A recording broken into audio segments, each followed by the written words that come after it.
Morning to all of you. Part of speech के अंतर्गत अभी तक ने आपने काइंड्स ऑफ नाउन देखा। उसी नाउन के अंतर्गत आज एडवांस ग्रामर के अनुसार कपल नाउन बताने जा रहा हूँ। और ये कपल नाउन होता क्या है इसको आप जानेंगे और ये भी जानेंगे कि इस कपल नाउन में कौन सा पार्ट मेल है और कौन सा पार्ट फीमेल है। तो अगर इस वीडियो को, इस टॉपिक को इंटरेस्ट के साथ पढ़ना चाहते हैं तो मेरे वीडियो को लास्ट तक बने रहिए। अगर चैनल पर नए हो तो लाइक करें, शेयर करें और सब्सक्राइब करें और बेल आइकन को दबाना न भूलें। देखते हैं कपल नाउन, जिसका मतलब होता है युग्म संज्ञा। दोज नाउन्स, वैसे नाउन विच नाउन शब्द विच हैव, जिसके होते हैं टू पार्ट्स यानी दो भाग, इज नॉन एज, उसे जाना जाता है कपल नाउन। जैसे हम अपने घरों में अगल बगल कुछ ऐसे भी थिंग्स, वस्तुएं देखते हैं जिसको रियलाइज नहीं करते हैं, कभी नोटिस नहीं करते हैं कि इसके टू पार्ट्स है कि नहीं है। लेकिन आज आप जान जाएंगे कि एक्चुअल में जो टू पार्ट्स होते हैं वो सिंगुलर होते हैं कि प्लूरल होते हैं, और उसमें कौन सा पार्ट मेल होता है और स्पेशली कौन सा पार्ट फीमेल होता है। तो पहले यहाँ देखते हैं, ट्राउजर्स मीन्स होता है पतलून, और पैंट्स शॉर्ट्स मीन्स होता है जांघिया, जिसको शॉर्ट पैंट्स बोलते हैं। पैजामाज, स्पेक्टिकल्स यानी चश्मा, गॉगल्स दूरबीन, और धूप में पहनने वाली एक प्रकार का चश्मा होता है जिसका साइज बड़ा होता है। अक्सर जब सनलाइट तेज होती है तो उसे सनलाइट में पहनकर निकलते हैं। और यहाँ बाइनोकुलर्स, बाइनोकुलर्स का मतलब होता है दूरबीन, जो नजदीक वस्तु को दूर कर देता है और दूर वस्तु को नजदीक कर देता है। और टोंग्स यानी चिमटा, पिंसर्स पिलास यानी सरसी, सीजर्स कैंची, और सीयर्स मीन्स भी कैंची। ये सीयर और सीजर्स में डिफरेंट है। सीयर्स क्या होता है, को लंबा सा होता है। अक्सर गार्डन वगैरह में आप लोग देखे होंगे कि जो गार्डनर होता है पौधों की कटाई छटाई के लिए वो लंबा से अपने दोनों हाथ का यूज करता है, वो सीयर्स होता है। लेकिन सीयर्स और सीजर में ये अंतर है, माने सीजर छोटी सी कैंची होती है जो हम फिंगर के माध्यम से ऑपरेट करते हैं, मतलब चलाते हैं। और लेकिन सीयर्स मैं अभी बताया कि बड़ा सा होता है जिसे गार्डनर यूज करता है। तो चलिए देखिए, पहली पॉइंट मैं ये बताऊंगा जो बिल्कुल क्लियर करेगा डाउट आपका, कि जो भी टू पार्ट्स हैं उसमें एस लगा रहेगा। इससे ट्राउजर्स यानी पैजामा की मैं बात किया तो पैजामा के दो पार्ट्स होते ही हैं। यानी आप देख लीजिए कि जितने भी नाउन्स हैं इनके टू पार्ट्स है कि नहीं है, ये आप अपने खुद मौलिकता के आधार पर अपने को खुद एनालिसिस कर सकते हैं कि एक्चुअल में इसके टू पार्ट्स है कि नहीं है। जैसे आप इसको रियलाइज करेंगे, एनालिसिस करेंगे तो 100% इसके टू पार्ट्स निकल जाएंगे। आप कैसे जानेंगे कि ये कौन सा मेल है कौन सा फीमेल है। इससे मान लीजिए हम ट्राउजर की बात कर रहे हैं तो ट्राउजर का मतलब पतलून होता है, पैजामा होता है। तो इसमें राइट हैंड जो पतलून का होगा या पैजामा का होगा या शॉर्ट्स का होगा या जो पैंट्स का होगा, जो राइट हैंड होगा, यहाँ तक कि आप समझ लीजिए कि पहनने वाला वस्त्र की मैं बात कर रहा हूँ, तो जो राइट हैंड साइड मतलब समझ लीजिए कि जो हमारा राइट लेग होगा वो हमारा मतलब मेल के कैटेगरी में आएगा। क्योंकि अक्सर हम कोई काम करते हैं तो राइट हैंड या तो राइट लेग ही उठता है। तो इस बेसिस पर माना गया है एडवांस ग्रामर के अनुसार कि कपल नाउन में जो राइट हैंड होता है या राइट लेग होता है वो मेल होता है। अब बाकी जो बचा लेफ्ट साइड का ऑटोमेटिकली वो तो फीमेल जेंडर में आ जाएगा। अब यहाँ देखिए, स्पेक्टिकल्स, गॉगल्स, बाइनोकुलर्स, ये तीनों ही चीजें देखने वाली है। स्पेक्टिकल मीन्स चश्मा, गॉगल मीन्स होता है धूप वाली चश्मा, और बाइनोकुलर्स का मतलब होता है आपका दूरबीन। अब इसमें क्या है, इसमें कैसे जानेंगे कि मेल और फीमेल कौन सा है।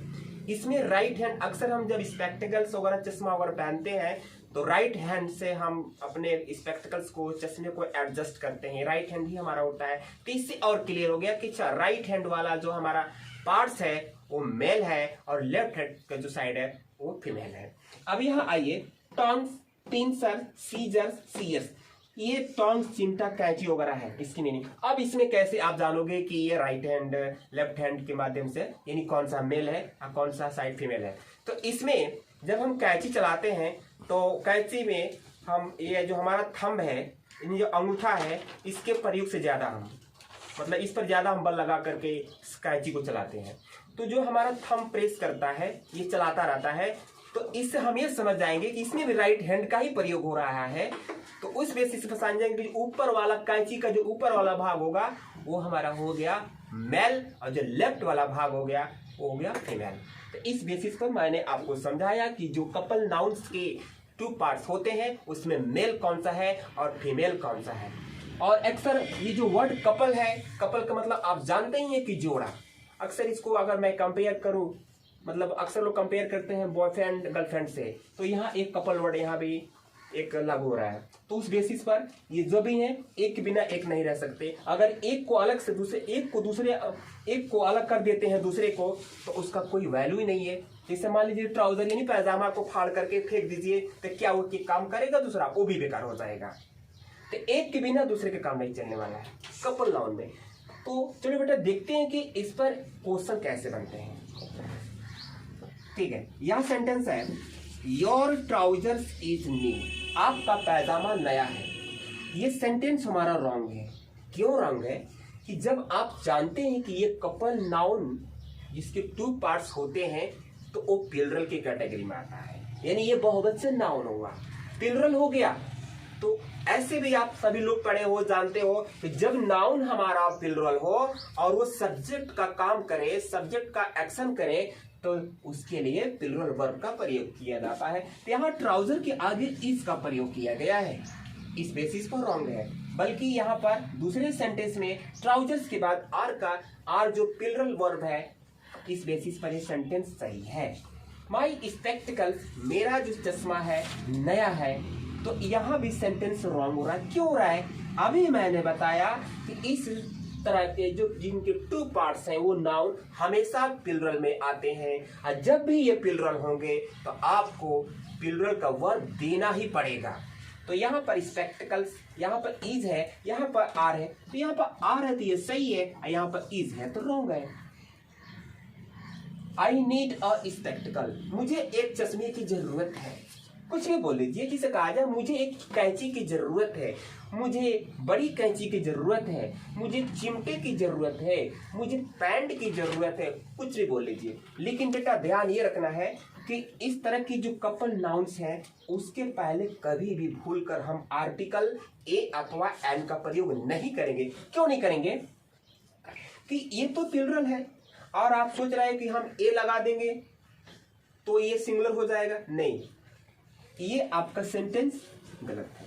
फिर एक बार बताना चाहता हूं कि ये समझ लो कि ये जो कपल नाउन है उसके पहले आर्टिकल ए और एन नहीं लगाया जाता है, क्योंकि वो प्लूरल है, और प्लूरल नाउन के पहले कभी ए और एन का प्रयोग होता ही नहीं है।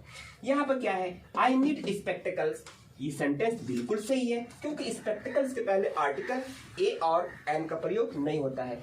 इसी से रिलेटेड मैं कुछ और टाइप के क्वेश्चन बताना चाहूंगा जो हमारे कॉम्पिटिटिव एग्जाम में आते हैं। देखेंगे बेटा, ट्राउजर्स, पैंट, शॉर्ट्स, अभी मैं बताया इस टाइप के जो कपल्स नाउन हैं ये प्लूरल की कैटेगरी में आते हैं, तो इनके लिए प्लूरल वर्ब का प्रयोग होता है। लेकिन आप चाहते हो कि सर ये प्लूरल की कैटेगरी में है, तो क्या इसको दूसरे तरीके से प्लूरल बनाया जा सकता है? क्या सर ये प्लूरल की कैटेगरी में है तो क्या इसे सिंगुलर बनाया जा सकता है? हाँ बिल्कुल सही, आपके दिमाग में ऐसा चल रहा होगा। देखिए कैसे, इस नाउन को यानी इस तरह की नाउन को अगर चाहते हो कि सर प्लूरल दूसरे तरीके से बनाया जा सके, तो इसका तरीका मैं यहाँ पर लाया हूं। देखिए, पेयर्स ऑफ लिखना है। इस तरह के नाउन के पहले अगर आप पेयर्स ऑफ लिखते हैं तो ये नाउन प्लूरल तो है ही है, लेकिन दूसरे तरीके से प्लूरल बन जाएगा। अगर आप चाहते हैं कि इसको दूसरे तरीके से प्लूरल बनाया जाए, तब की मैं बात कह रहा हूं। ये तो खुद प्लूरल है, लेकिन आपको इससे सेटिस्फैक्शन नहीं मिल रहा है, कोई एडवांस चीजें, नई चीजें जानना चाहते हो, तो प्लूरल बनाने के लिए तो बस क्या करना, पेयर्स ऑफ लगा देना। जैसे trousers, pairs of pants, pairs of shorts, pairs of pyjamas etcetera. ये आपका बन गया प्लूरल। अगर आप इसी नाउन को सिंगुलर बनाना चाहते हो तो उसके पहले आपको लगाना पड़ेगा अ पेयर ऑफ। यहाँ ऑफ छूट गया है, अ पेयर ऑफ। इसमें क्या करना है कि जैसे कि अ पेयर जहां पेयर में ए जोड़ेंगे पहले तो यहां से एस हट जाएगा, यानी आप ये टोटली समझ लो कि अ पेयर ऑफ, ये बन गया सिंगुलर। अब सोचोगे कि सर जब आप पेयर आप लगाएंगे हम तो ये बना सिंगुलर, इसके लास्ट में एस आया हुआ है तो क्या वो हट जाएगा? नहीं, बिल्कुल नहीं हटेगा, वो एस रहेगा। अ pair of trousers, a pair of pants, a pair of shorts, यानी जब भी आप अ पेयर ऑफ का प्रयोग करोगे तो इस लास्ट में जो इस नाउन के लास्ट में जो एस आया हुआ है वो नहीं हटेगा। तो चलिए यहां तक मैं जानता हूं, होप करता हूं कि क्लियर हो गया होगा। अब इसको देखते हैं, इसी बेसिस पर यहां कुछ क्वेश्चंस पड़े हुए हैं। Option A, option B, option C, option D. यहां लिखा हुआ है कि identify the correct answer. Identify का मतलब होता है पहचानना, करेक्ट आंसर, सही आंसर इसमें कौन सा है। माई ग्रैंडपा, मेरी दादी माँ को निट्स जरूरत है और स्पेक्टिकल, एक चश्मे की, यानी मेरी दादी माँ को एक चश्मे की जरूरत है। यहाँ से देखा जाए तो ये सेंटेंस हमारा रॉन्ग है। क्यों रॉन्ग है? अभी इसके मतलब 2-4 मिनट पहले अभी बताया हूँ कि जब भी हमारे कपल नाउन है उसके पहले आर्टिकल ए अथवा एन का प्रयोग नहीं करना है। तो ये जो आर्टिकल ए है गलत करा रहा है। My grandma needs spectacled. अब यहाँ पर क्या है, आप ये सोचिए दूसरे तरीके से कि स्पेक्टिकल क्यों ना ए लगा करके और स्पेक्टिकल में यानी जो कपल नाउन है उसका एस हटा दें। तो यही काम यहाँ किया गया है, आर्टिकल ए लगाया गया है और स्पेक्टिकल में एस हटाया गया है, तो इस बेसिस पर रॉन्ग है। और यहाँ क्या है, my grandma needs a pair of spectacle. मेरी दादी माँ को जरूरत है एक स्पेक्टिकल की, एक चश्मे की। तो यहाँ देखा जाए कि अब पेयर आप अभी बताया कि अब पेयर आपका प्रयोग करेंगे तो नाउन सिंगुलर बन जाएगा। बना तो सही है लेकिन यहाँ से एस हट गया है, इसलिए रॉन्ग है। My grandma needs a pair of spectacle, बिल्कुल सही है। अब पेयर आपका प्रयोग हुआ है और स्पेक्टिकल का एस नहीं हटा है, सेंटेंस हमारा करेक्ट है। इससे रिलेटेड कुछ क्वेश्चन और देखते हैं। These scissors are blunt. अभी आपको आइडेंटिफाई करना है, सेंटेंस को करेक्ट ढूंढना है कि कौन सा सेंटेंस इसमें सही है। देखेंगे, दिस सीजर्स, यह कैंची ब्लंट है। ब्लंट मतलब भोथरा, जिसमें धार ना हो, जिसकी धार मुड़ गई हो, ब्लंट उसको बोलते हैं। ये सेंटेंस गलत है। क्यों गलत है अभी मैं समझा रहा हूं। दिस सीजर्स इज ब्लंट, ये भी सेंटेंस गलत है। दीज सीजर्स आर ब्लंट, ये सेंटेंस सही है। These scissors are is blunt, ये सेंटेंस गलत है। आप देखिए कैसे गलत है कैसे सही है। कि जब हम बोलेंगे कि दिस सीजर्स यानी यह कैंची, तो कैंची की जब हम बात कर रहे हैं तो दिस और दैट का प्रयोग ऐसे आप जानते हैं कि किसी सिंगुलर वस्तु की ओर ही इशारा करने के लिए किया जाता है। तो बोलेंगे कि यह कैंची है, दिस इज सीजर, वो सेंटेंस गलत है। इसलिए गलत है कि दिस से आप इंडिकेट कर रहे हैं कैंची की तरह, तो कैंची के 2 पार्ट्स है ना, कैंची तो अकेला नहीं है ना, कैंची के 2 पार्ट्स हैं, तो इसलिए दिस के साथ सीजर का प्रयोग नहीं होगा। ये सेंटेंस गलत है। दिस सीजर बिल्कुल सही है, मतलब दिस सीजर जो सेंटेंस है बिल्कुल उसी जैसा है, लेकिन यहाँ पर आर लगा था, यहाँ पर इज लगा है। इसी भी कंडीशन में इज लगा कर आप चाहते हो इज लगा कर हम सही कर दें तभी भी सही नहीं होगा। दीज सीजर्स, अब ये सेंटेंस हमारा सही है। क्यों सही है कि आप जानते हैं कि जब किसी प्लुरल वस्तु की ओर इशारा किया जाता है, दीज या दोज से या इशारा किया जाए तो दीज और दोज का ही प्रयोग होगा। यानी वस्तु या कोई जानवर संख्या में ज्यादा हो तो दीज या दोज का प्रयोग किया जाएगा। अगर नजदीक है तो दीज का प्रयोग करेंगे, अगर वेले दूर है तो दोज का प्रयोग करेंगे। तो दीज सीजर्स यानी ये कैंची बताना पड़ेगा, दीज सीजर्स। तो जब ये दीज सीजर्स हुआ तो वर्ब प्लुरल के लगे। आपको मैं पहले ही बताया हूं कि ये नाउन हमारा प्लुरल है तो वर्ब भी लगेगा प्लुरल, ये सही है। अब यहाँ क्या है कि दीज सीजर्स बिल्कुल ये सही है, लेकिन जब नाउन हमारा प्लुरल है तो यहाँ पर होना चाहिए आर, जो लगा हुआ है इज, इसलिए रॉन्ग है। तो मेरे डियर्स, आई होप दैट कि यस आप लोगों को ये कपल नाउन समझ में आया होगा। अगर इस वीडियो से, इस टॉपिक से रिलेटेड कुछ कमेंट करना हो तो आप मेरे कमेंट बॉक्स में जाकर के, कमेंट सेक्शन में जाकर के अपना कमेंट दीजिए और मुझे सजेस्ट भी कीजिए। Thanks a lot.